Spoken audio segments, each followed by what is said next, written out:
Appreciation है, इसको गलत मतलब आपने नहीं बोला।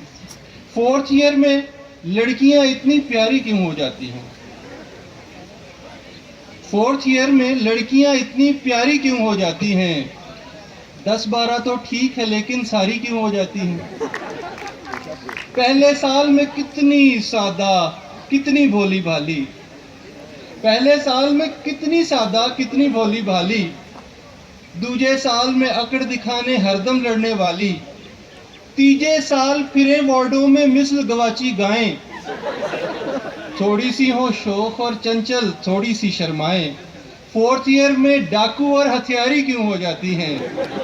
फोर्थ ईयर में लड़कियां इतनी प्यारी क्यों हो जाती हैं? और फाइनल ईयर में लागर और बेचारी क्यों हो जाती हैं? किताबें उठा के फाइनल ईयर में लागर और बेचारी क्यों हो जाती हैं? फोर्थ ईयर में लड़कियां इतनी प्यारी क्यों हो जाती हैं? बहुत शुक्रिया।